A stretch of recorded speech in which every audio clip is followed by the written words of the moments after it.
ভারতের উত্তর গোয়ায় একটি নাইট ক্লাবে ভয়াবহ অগ্নিকাণ্ডের ঘটনা ঘটেছে। শনিবার মধ্যরাতে রাজ্যের আরপোরা এলাকার একটি জনপ্রিয় নাইট ক্লাবে এই অগ্নিকাণ্ডের ঘটনা ঘটে। এ ঘটনায় পর্যটক সহ অন্তত 23 জনের নির্মম প্রাণহানির খবর পাওয়া গেছে। আহত হয়েছেন অর্ধশত মানুষ। রোববার ভোরে রাজ্যের মুখ্যমন্ত্রী প্রমোদ সাওয়ন্ত এ তথ্য নিশ্চিত করেছেন। সামাজিক যোগাযোগ মাধ্যম এক্সে তিনি লেখেন, আজ গোয়ার সবার জন্য খুব বেদনাদায়ক একটি দিন। আরপোরায় একটি বড় অগ্নিকাণ্ডে 23 জনের প্রাণহানি ঘটেছে। তিনি লিখেন, আমি ঘটনাস্থল পরিদর্শন করেছি, ঘটনা তদন্তের নির্দেশ দিয়েছি। যারা দায়ী হবে তাদের বিরুদ্ধে আইন অনুযায়ী কঠোর ব্যবস্থা নেওয়া হবে।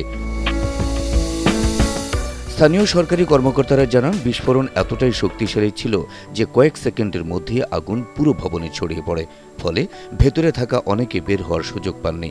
প্রাথমিক তথ্যে জানা গেছে, নিহতদের মধ্যে 3 থেকে 4 জন পর্যটক ও বাকি 19 জন ক্লাবের কর্মী।